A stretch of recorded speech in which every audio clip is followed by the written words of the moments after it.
The cold bit at Tom's face as he stepped out of his cabin. The world was still dark, with just a hint of gray touching the eastern sky.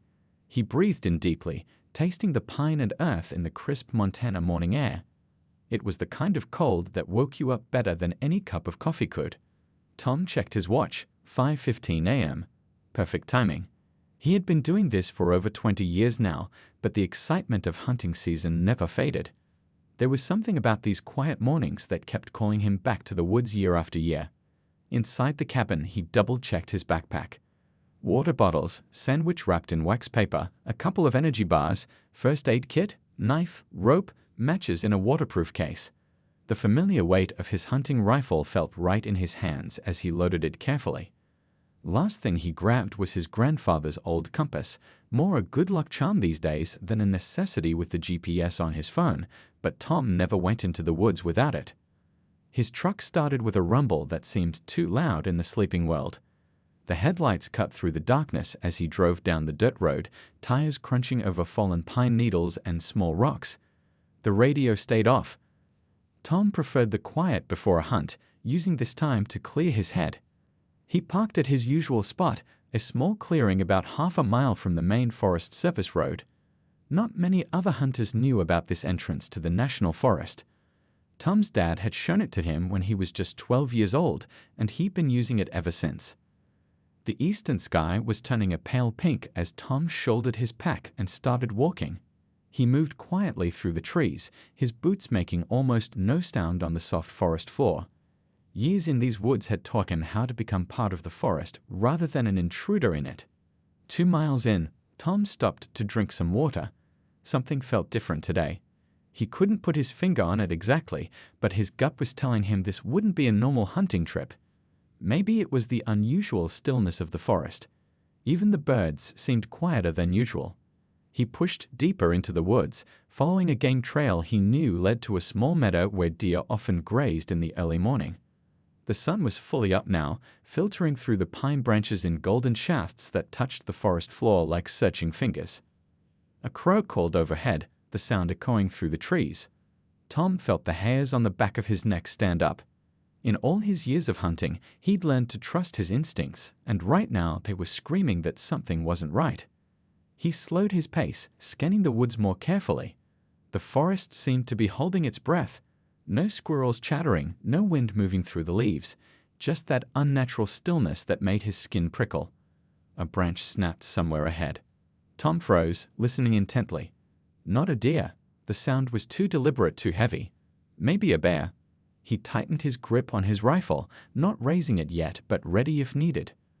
5 more careful steps brought him to the edge of a small clearing he didn't recognize. Something moved on the other side. A flash of color that didn't belong in the browns and greens of the forest. Tom raised his binoculars slowly, focusing on the movement. His heart nearly stopped. It wasn't a deer or a bear. Through the lenses, he could see what looked like dirty gray-brown fur. A dog, tied to a pine tree with what looked like a frayed piece of rope. Even from this distance, Tom could see how skinny the animal was, ribs clearly visible through its matted coat. What the hell? He whispered to himself, lowering the binoculars. The hunting trip was instantly forgotten.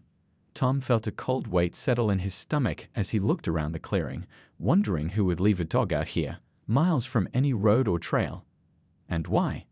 He took a deep breath and stepped into the clearing, moving slowly toward the animal.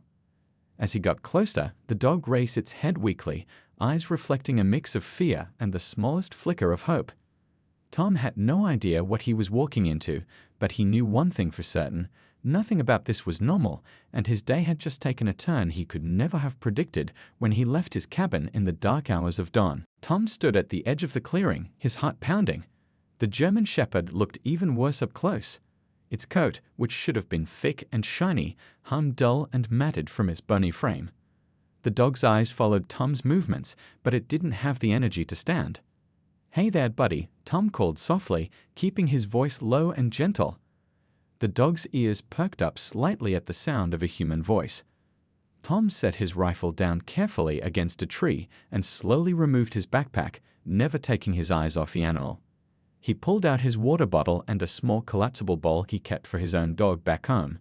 "You must be thirsty," he said, approaching with small, non-threatening steps. The dog watched him warily but made no move to growl or bark. That alone told Tom how weak the poor thing must be. When he was about 10 feet away, Tom stopped and crouched down, making himself smaller. "I'm not going to hurt you," he said, pouring water into the bowl. He placed it on the ground and pushed it forward with a stick, not wanting to get too close and scare the dog. The smell hit him then, the sour odor of an animal that had been left to die. Mixed with it was something else, something that made Tom's nose wrinkle. He glanced around the clearing more carefully, noticing details he'd missed in his focus on the dog. About 20 feet from the tree was what looked like the remains of a campsite. A faded blue tarp hung limply from one branch, creating a makeshift shelter. Beneath it, Tom could see a flattened area where someone had slept. Empty cans and food wrappers were scattered nearby, along with a small fire pit surrounded by blackened stones. The dog had managed to drag itself forward just enough to reach the water bowl. It leapt desperately, drinking with the urgency of an animal that hadn't had water in days. "Slow down there," Tom said, his throat tight with anger at whoever had done this. "You'll make yourself sick drinking too fast." As the dog drank, Tom moved closer to the tree. The rope around its neck wasn't even a proper leash, just a length of frayed yellow nylon cord tied in a tight knot. It had rubbed the fur away around the dog's neck, leaving raw, infected skin underneath. Tom's jaw clenched. What kind of person would do this? Leave an animal tied up in the middle of nowhere to slowly starve to death? He noticed something else then, partially hidden under fallen leaves, a rectangular shape that didn't belong in the forest. Tom reached down and picked up a leather wallet, its surface cracked and weathered from exposure. He flipped it open, finding a driver's license behind a plastic window. The photo showed a thin-faced man with cold eyes. Tom memorized the name and address, tucking the wallet into his pocket. Evidence. The dog had finished the water and was looking at Tom with slightly more alertness in its eyes. Slowly, Tom reached into his pack again and pulled out his sandwich. He tore off a small piece of bread and meat, offering it flat on his palm. "Here you go, boy. Easy now." After a moment's hesitation, the dog stretched its neck out, gently taking the food from Tom's hand. Its tail gave the weakest of thumps against the ground. Looking around the campsite again, Tom's eyes were drawn to a disturbing sight he'd missed before. At the edge of the clearing was what looked like a freshly dug hole, about 6 feet long and 2 feet deep. A shovel with dirt still clinging to its blade leaned against a nearby tree. A chill ran down Tom's spine that had nothing to do with the morning air. Something very wrong had happened here. The dog had finished the small bite of food and was watching him hopefully. Tom tore off another piece, his mind racing. He was 3 miles from his truck, with a severely weakened dog that probably couldn't walk far. Cell service was non-existent this deep in the forest. And then there was the question of what else, or who else, might be in these woods. Tom made his decision. "Let's get you out of here, buddy," he said, reaching slowly for the knot at the dog's neck. "I don't think either of us should stick around this place any longer than we have to." Tom worked at the tight knot with cold fingers, his breath forming small clouds in the chilly air. The rope had been tied with cruel efficiency, each twist making it harder to undo. After several minutes of careful picking, he finally loosened it enough to slip it over the dog's head. "There we go," he said softly. "You're free now." Free, but far from safe. The German Shepherd tried to stand but collapsed immediately, its legs too weak to support even its drastically reduced weight. Tom guessed the dog had lost at least 20 pounds from whatever its healthy weight should have been. "You're not walking out of here on your own, are you, buddy?" Tom sighed, looking down at the grateful but pitiful animal. The dog's tail moved slightly against the ground, its eyes never leaving Tom's face. He checked the collar and found a small metal tag. Much of the engraving had been worn away, but he could just make out the name Duke and part of a phone number that was too faded to read completely. "Duke, huh? Well, Duke, we've got a problem. You can't walk, and we're 3 miles from my truck." Tom weighed his options. He could leave Duke here with food and water and come back with help, but looking at the mysterious campsite and the half-dug hole, he didn't like the idea of leaving the dog alone. What if whoever had abandoned Duke came back? No, they would have to leave together. Tom removed his jacket and laid it on the ground. Gently, he lifted Duke onto it, wincing at how light the big dog felt in his arms. Duke whimpered softly but didn't resist. "Sorry, boy, this is gonna be rough on both of us." Tom fashioned a makeshift sled by tying the corners of his jacket with paracord from his pack. It wasn't ideal, but it would have to do. Before leaving, he used his phone to take photos of the campsite, the tree where Duke had been tied, and the concerning hole in the ground. No cell service to call for help, but the photos would be evidence later. With Duke secured on the jacket sled, Tom began the arduous journey back. Every root, rock, and dip in the forest floor became an obstacle.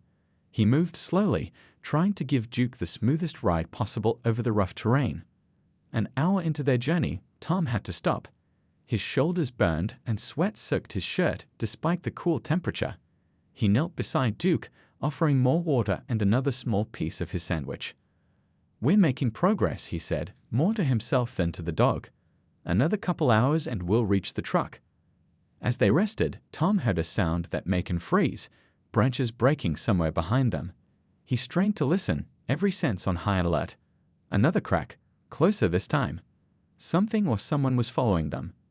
Tom quickly gathered Duke back onto the makeshift sled and picked up his rifle.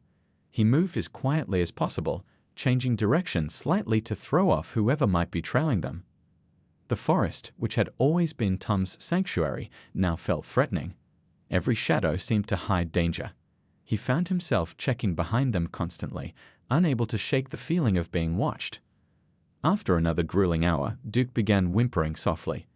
Tom stopped to check on him and noticed the dog's eyes fixed on something in the distance. Following his gaze, Tom spotted movement through the trees, the unmistakable shape of a person ducking behind a large oak. His heart pounded. Should he call out? Hide? Confront whoever was following them? Before he could decide, Duke let out a low growl, the first sign of strength the dog had shown since their meeting. Tom took it as a warning. "I see him too, buddy," Tom whispered, raising his rifle not to aim, but to show he was armed. "Hey," he called out firmly. "I know you're there. Show yourself." Silence answered him. Then more breaking branches as whoever had been watching them retreated deeper into the forest. Tom didn't wait to see if they'd return. With renewed urgency, he continued toward his truck, the weight of Duke and the mystery hanging heavy on his shoulders. The dog had saved him from a potential ambush. Despite his weakened state, Duke was already proving to be more than just a victim to be rescued. "We're looking out for each other now," Tom told him, patting his bony head gently as they pushed on through the wilderness, both wondering who had been watching them from the shadows. The last mile to the truck was the hardest. Tom's muscles screamed in protest as he dragged Duke over the uneven ground. Every few minutes he glanced behind them, the feeling of being watched never quite leaving him. Duke had fallen into an exhausted sleep on the makeshift sled, his breathing shallow but steady. When the truck finally came into view through the trees, Tom nearly cried with relief. He fumbled with his keys, hands shaking from exertion and tension, and opened the passenger door. With the last of his strength, he lifted Duke onto the seat, arranging his jacket underneath the dog for comfort. "We made it, buddy," he said, patting Duke's head gently. "We're safe now." But as Tom walked around to the driver's side, he noticed something that made his blood run cold. Fresh boot prints in the mud next to his truck. Prints that hadn't been there when he parked that morning. Someone had been here. Recently. Tom quickly scanned the surrounding trees but saw no one. He hurried into the driver's seat and locked the doors, starting the engine with a roar that seemed impossibly loud in the quiet forest. Duke stirred at the noise, lifting his head weakly. "It's okay, boy. We're getting out of here."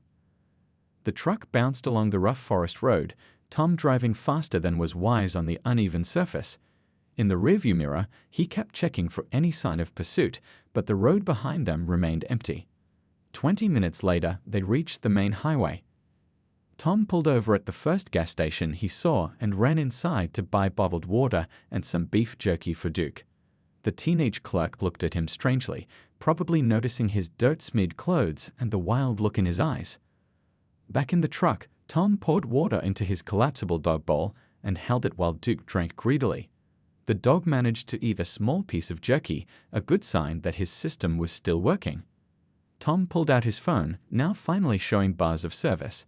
He hesitated, thumb hovering over the screen. Who should he call first? The sheriff's office seemed the obvious choice, but something made him pause. The wallet he'd found, the suspicious campsite, the hole that looked disturbingly like a grave. And now, someone following them. This wasn't just about an abandoned dog anymore. He dialed the local vet clinic instead. A friendly receptionist answered, and Tom quickly explained the situation. "Bring him in right away," she said after hearing about Duke's condition. "Dr. Wilson is here today. He's great with emergency cases." Tom looked down at Duke, who had settled back into an exhausted sleep. "Hang in there, buddy. Help is coming." The vet clinic was a small, one-story building on the edge of town. Dr. Wilson, a gray-haired man with kind eyes and capable hands, was waiting for them when they arrived. He helped Tom carry Duke inside to an examination room. "You did the right thing bringing him straight here," the doctor said, gently examining the emaciated dog. "He's severely dehydrated and malnourished. How long do you think he was out there?" "I have no idea," Tom admitted, but there was a campsite nearby that looked at least a week old. While the vet inserted an IV line into Duke's front leg, Tom showed him the photos he'd taken of the campsite on his phone. Dr. Wilson's face grew serious as he swiped through them. "That hole in the ground," he said quietly. "That doesn't look good." "I know. That's why I need to call the sheriff as soon as we're done here." Dr. Wilson nodded, continuing his examination of Duke. "He has some infected sores where the rope was tied, and his paws are damaged from trying to break free. But with proper care, he should recover physically." The vet looked up at Tom.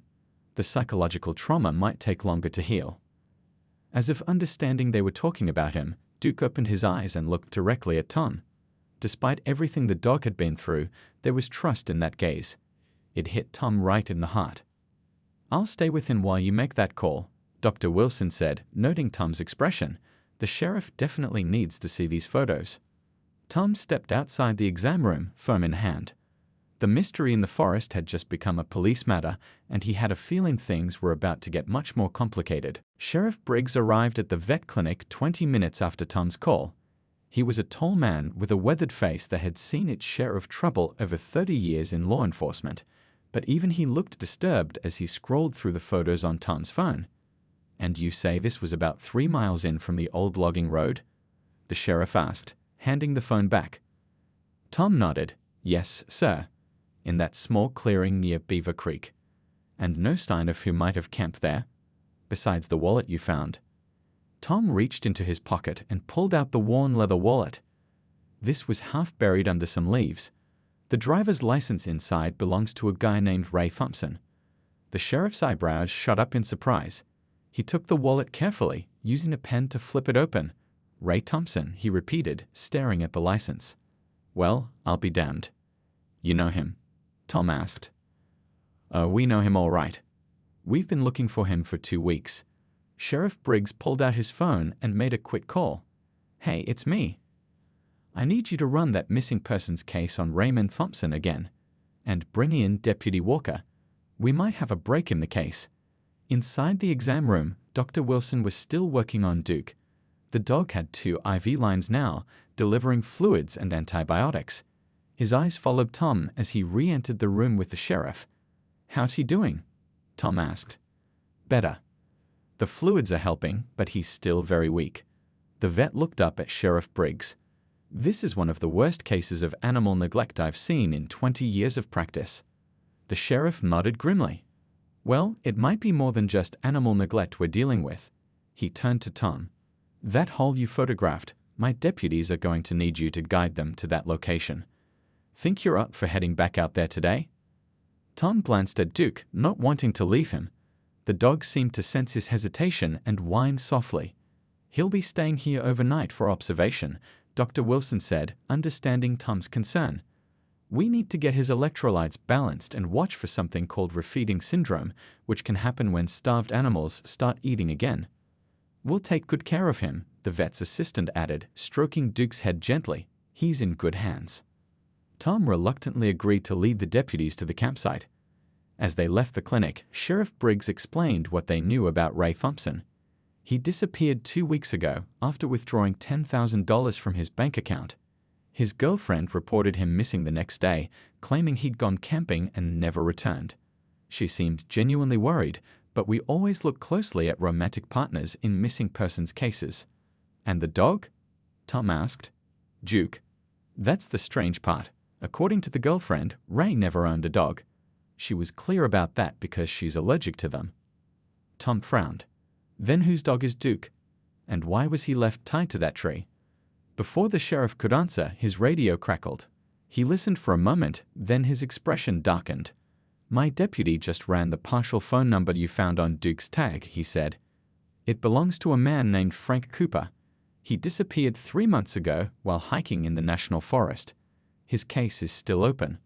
Tom felt a chill that had nothing to do with the automayor. So Duke belonged to another missing person. That can't be a coincidence. No, the sheriff agreed. It can't. An hour later, Tom was back in his truck, leading 2 sheriff's vehicles down the bumpy forest road. As they approached the trailhead where he parked that morning, he couldn't shake the feeling that they were being watched again. The evidence was adding up to something far more sinister than an abandoned dog. 2 missing men, a mysterious campsite, a partially dug hole, and somewhere in these woods, someone who didn't want to be found. Tom checked his rearview mirror, seeing the deputies preparing their gear. Whatever they found in that clearing would change everything. And somehow, Duke was the key to it all, a silent witness to whatever had happened in these quiet woods. The forest felt different with the deputies there. What had been quiet and eerie this morning was now filled with voices, crackling radios, and the heavy footsteps of law enforcement officers. Tom led them along the path he'd taken, pointing out landmarks he remembered from his earlier journey with Duke. It's just up ahead, he said, recognizing a split tree that had been struck by lightning years ago. Through those pines. Sheriff Briggs nodded to his deputies. Johnson, Peters, you 2 go first. Keep your eyes open. The clearing looked smaller with so many people in it. Yellow police tape soon surrounded the campsite, the tree where Duke had been tied, and the mysterious hole in the ground.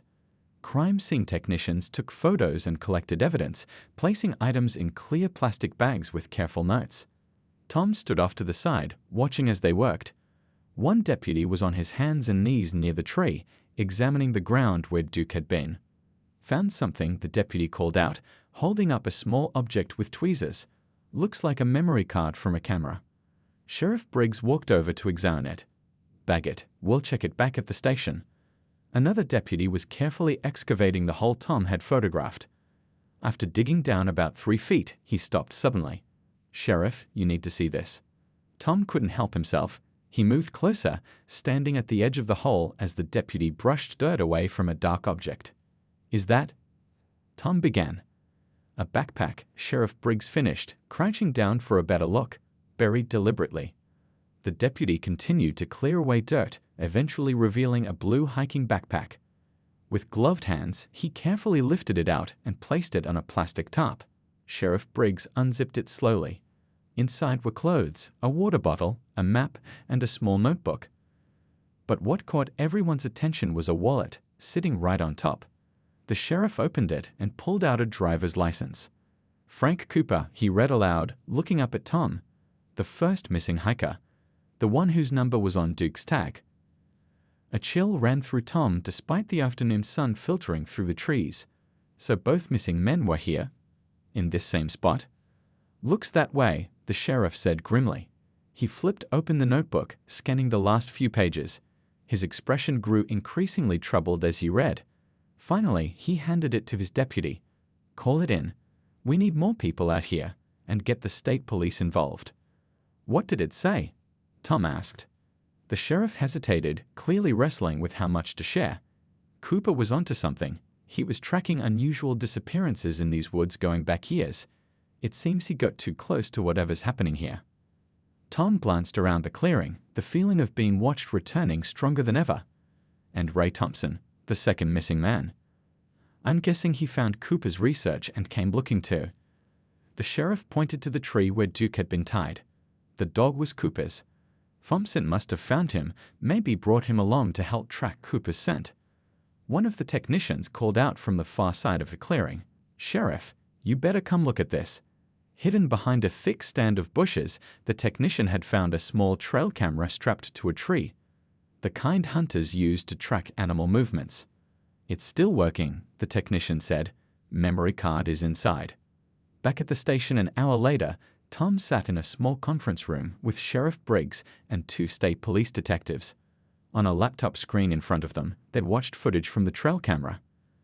The first clips showed nothing unusual: deer walking past, a raccoon morning mist.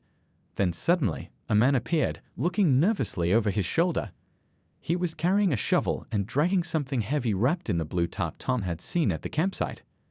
"That's Ray Thompson," Sheriff Briggs said quietly, "from his driver's license photo." The next clip, time-stamped 2 days later, showed Thompson again. This time he was running. His face was scratched and bloody. Behind him, just at the edge of the frame, a shadowy figure moved through the trees in pursuit. The final clip showed Duke, alone and already looking thin, trying desperately to break free from the rope that tied him to the tree. Tom sat back, his mind racing. So what happens now? Sheriff Briggs closed the laptop slowly. Now we find out who was chasing Thompson, and why 2 men have vanished in these woods. He looked at Tom with serious eyes. And why someone wanted to make sure Duke never left that clearing alive. 3 weeks passed. The forest clearing had been thoroughly searched, with state police and FBI agents combing every inch of ground. They'd found more than they'd bargained for, evidence linking to not just 2, but 3 missing persons cases over the past year. Tom visited Duke at the vet clinic every day. The German Shepherd was gaining strength, putting weight back on his frame, his coat beginning to shine again with proper care. Dr. Wilson had suggested Tom foster the dog during recovery, since Duke clearly trusted him. "He lights up when you walk in the room," the vet had said. "That kind of bond is rare after what he's been through." Today was the day Tom would finally bring Duke home. He'd spent the weekend preparing his cabin, buying dog food, a proper bed, and toys. As he drove to the clinic, his phone rang. It was Sheriff Briggs. "We've got him," the sheriff said without preamble. The guy from the trail camera footage. He was trying to cross the Canadian border. Tom's hands tightened on the steering wheel. "Who is he?" "His name's Bill Reynolds, local hunting guide." Turns out he was using the national forest as his personal hunting ground, but he wasn't hunting animals. A cold feeling settled in Tom's stomach. "What do you mean?" "Reynolds has a cabin deep in the woods, way off any marked trail. We found souvenirs from his victims there. Been going on for years." Cooper stumbled onto his operation while researching disappearances for that true crime podcast he worked for. Then Thompson came looking for Cooper. "And Duke?" Tom asked, pulling into the vet clinic parking lot. "Cooper brought the dog as protection. Smart move, but not enough in the end. Duke was probably the only witness to what happened. Reynolds must have tied him to that tree, expecting him to die before anyone found him." Tom sat in silence for a moment, absorbing the horror of it all. "If I hadn't gone hunting that day—" "But you did," the sheriff said firmly. "And you saved Duke's life. And probably other lives too, since we've got Reynolds in custody now." Inside the clinic, Duke was waiting. When he saw Tom, his tail wagged furiously, his whole body wiggling with excitement. The change in the dog over these weeks was remarkable. His eyes were bright and alert, his body strong enough to jump up and put his paws on Tom's shoulders. "Hey, buddy," Tom laughed, scratching behind Duke's ears. "Ready to go home?" Dr. Wilson handed over Duke's medication and care instructions. He's made a remarkable recovery. Physically, he's almost back to normal. Just keep an eye on him emotionally. He might have nightmares or anxiety in certain situations. "I will," Tom promised, clipping a new leash onto Duke's collar. It was far different from the rope that had nearly killed him. As they walked out to the truck, Duke stayed close to Tom's side, occasionally glancing up as if to make sure he was still there. "You know," Tom said as they drove toward his cabin, "Cooper's family asked about you. They live out in California. Said they'd understand if you stayed with me, but they'd like to meet you someday." Duke tilted his head, his brown eyes intelligent and watchful. "We'll figure it out," Tom assured him. "For now, you're staying with me." The cabin came into view, smoke curling from the chimney. Tom had left the fire going to warm the place up. Duke sniffed the air curiously as they walked up the porch steps. "It's not much," Tom said, opening the door, "but it's home." Duke stepped inside cautiously, nodes working overtime as he explored the new space. He sniffed the couch, the kitchen, and finally the big dog bed Tom had placed next to the fireplace. After a thorough inspection, Duke turned in 3 circles and lay down on the bed, sighing deeply. "I'll take that as approval," Tom chuckled. That evening, as snow began to fall outside, Tom sat on the floor next to Duke, one hand resting on the dog's back. The horror in the forest had been stopped. Reynolds would face justice for the lives he'd taken. And though the story had been tragic for so many, for Duke and Tom, it had become a story of second chances. Duke's eyes drifted closed, his breathing deep and even in sleep. Safe at last, the mysterious dog from the forest had found his way home. Tomorrow they would go for a walk together. And maybe, when spring came, they would even go hunting, though Tom suspected neither of them would have the heart to pull the trigger anymore. Some lessons change a man. And a dog. The fire crackled warmly as the snow continued to fall, covering the world outside in clean, forgiving white.